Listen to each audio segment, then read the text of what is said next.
finally uploading a vlog from my day off. আসসালামু আলাইকুম সবাইকে। I hope আপনারা সবাই অনেক ভালো আছেন। So অনেকে বলছিলেন যে ঘুরতে যাওয়া বা ডে অফ এর কোন একটা vlog দিতে, but since I was working a lot, so আমার কোনো ডে অফ ছিল না। Finally আমি ডে অফ পেয়েছি আর আলহামদুলিল্লাহ এরপর থেকে ইনশাআল্লাহ সবসময় আমার নির্দিষ্ট সপ্তাহে একদিন বা দুদিন করে ডে অফ থাকবে। উঠে ফ্রেশ হয়ে নিলাম, ফ্রেশ হয়ে কিচেনে চলে আসছি আজকে ব্রেকফাস্ট প্রিপেয়ার করতে। না জানি কত বছর পর ব্রেকফাস্ট প্রিপেয়ার করবো, দো এটা almost lunch time, but I thought just আমি ব্রেকফাস্টই খাবো। এসে দেখি যে কিচেনের অবস্থা যাচ্ছে তাই। সো ভালো প্রথমে ক্লিনিং করে নিই। আমার কুকিং এর সময় ডেফিনেটলি একটা ক্লিন স্টোভ লাগে, এছাড়া আমার কুকিং করতে একদম ভালো লাগে না। আর যেহেতু ফ্রেশ ব্রেকফাস্ট বানাবো, আমার কিচেনটা একদম ফ্রেশ লাগবে, তরতাজা। সো ভালো করে ডিপ ক্লিনিং করে নিয়েছি। দেন ফ্রিজে ঘুমিয়ে দেখি I got some mushroom. So আজকে মাশরুম সটে করবো, তার সাথে এগ থাকবে। এটা হচ্ছে আমার সিম্পল একটা breakfast. I really love sauteed mushroom. আর এর সাথে আমি কিছু ভেজিটেবল মিক্স করে থাকি, বাট এই দিন আমার ফ্রিজে কোনো রকম ভেজিটেবলস নাই, সো শুধু মাশরুমই সটে করে নিচ্ছি। আর আমি এখানে অনেক বাটার দিয়ে থাকি। আই লাভ বাটার আমার খুব বেশি পছন্দ। ইনফ্যাক্ট আমি জাস্ট একটা ব্রেড টোস্ট করে বাটার দিয়ে, সুগার দিয়ে অথবা বাটার দিয়ে নাড়া দিয়ে খেয়ে ফেলি। এখানে আমি মাশরুমগুলোকে কেটে ক্লিন করে স্ট্রেন করে নিয়েছি, কজ মাশরুম থেকে এমনি অনেক বেশি পানি বের হয়। এটাকে যদি তোমরা ভালো করে স্ট্রেন না করো অনেক বেশি পানি বের হয়, এটা হয়তো অনেক বেশি সময় লেগে যায়। এখানে আমার মাশরুমগুলো একদম রেডি। মাশরুম থেকে বেশ একটা পানি বের হয়েছিল, সেটা শুকিয়ে গিয়েছে।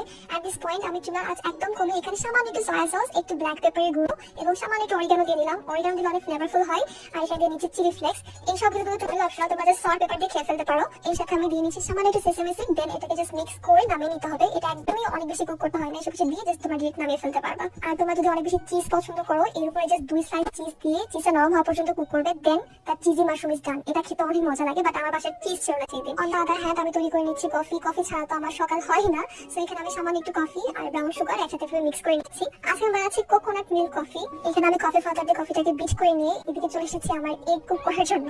সো একটু আমি বাটার দিয়ে করবো, খুব ইজি নরমাল আমার যেভাবে পোস্ট করি ওইভাবেই। আমার যে পোস্ট এগ খেতে এত বেশি ভালো লাগে, আমার সেদ্ধ ডিম অতটা ভালো লাগে না, বাট পোস্ট এগ অনেক বেশি পছন্দ। আর যখন স্পেশালি কুসুমটা একদম নরম থাকে, ওইটা খুবই বেশি মজা লাগে। আর here is my coconut milk. আজকে আমি কোকোনাট মিল্ক দিয়ে কফি বানাবো। নরমালি শুধু কোকোনাট মিল্ক দিয়ে বানালে অত বেশি ভালো লাগে না, কজ এইটা না অনেক বেশি লিকুইড টাইপের। আমি একটু কনসিস্টেন্সি একদমই ঘন না। সো এখানে আমি এক্সট্রা ওট মিল্কও ইউজ করেছি। তোমরা চাইলে ওট মিল্কের পরিবর্তে কনডেন্স মিল্কও ইউজ করতে পারো, এতে করে টেস্ট আরো বেশি মজা লাগে।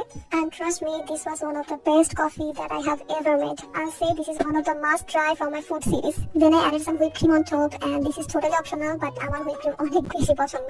And here is my morning shot nowadays. এটা নেওয়ার চেষ্টা করছি, যদিও আমি একদমই রেগুলার না। On the other hand, my egg is ready as well. এখন আমি এটা প্লেটে সুন্দর করে সার্ভ করে নিচ্ছি। And here's my tasty breakfast ready to go inside my stomach. And just look at this, it looks so satisfying. Normally আমার job থাকলে এত ফ্যান্সি ওয়েতে ব্রেকফাস্ট করার একদমই সুযোগ হয় না। আমি জাস্ট কোনো রকমের নাকে মুখে খাবার দিয়ে রেডি হয়ে চলে যাই, কজ আমি অলওয়েজ আ নাইট পারসন। আমার রাত্রেবেলা অনেক এনার্জি আসে, আমি রাত্রেবেলা সবকিছু করতে পারি, বাট দিনের বেলা আমি জাস্ট কোনো রকম বেঁচে থাকি, এরকম একটা অবস্থা। But this is a very bad habit, এটা একদমই হওয়া উচিত না। চেঞ্জিং 1000 ড্রেসেস ফাইনালি আমি এটা করেছি, কজ কোনোভাবে কিছু জানতে পারছি না। আর এক্স্যাক্টলি যেটা করার ইচ্ছা ছিল সেটা এখনো আমি পড়ছি না, cause all of a sudden মনে হয় যে I should do that. So anyway, this is how I am living now. আমার এই আউটফিটটা এত ভালো লাগে, লাস্ট ইয়ার কেন্টার বইটা পেয়ে গিয়েছিলাম। অনেক কিউট, অনেক pretty is the whole outfit. তোমরা সবাই এখন দেখেছো, আমি অনেক ছবি রিলস আর এভরিথিং শেয়ার করেছিলাম।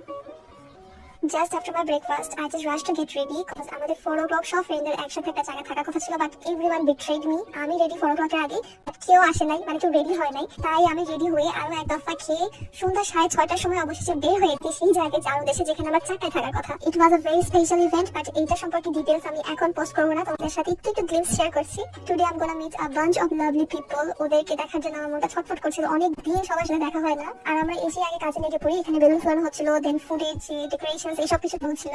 ডেকোরেশনের ইনচার্জে ছিলাম আমি, আর মুহ আপু ছিল ফুডের ইনচার্জে। আপু মাশাআল্লাহ এত ভালো সব ফুড অর্গানাইজ, মানে সবকিছু অর্গানাইজ করতে পারে, খুবই সুন্দর।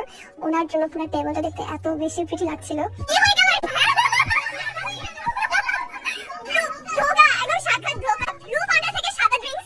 Had a lot of picture and then picture তুলে টায়ার্ড এবং হাঙ্গি হয়ে গিয়েছিলাম, and we just jumped into the food.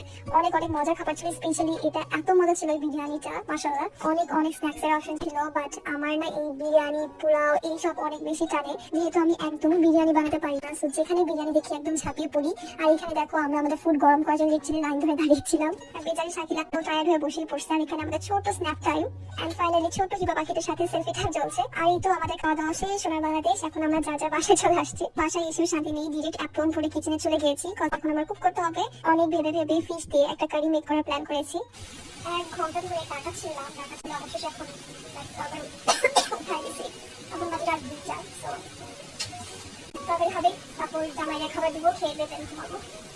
Sanjay was literally begging যে কিছু রান্না করা দরকার নাই, আসতো এসে ঘুমিয়ে পড়ো, but I was like I have to go cause পরের দিন আমার রান্না করতে ইচ্ছা হবে না।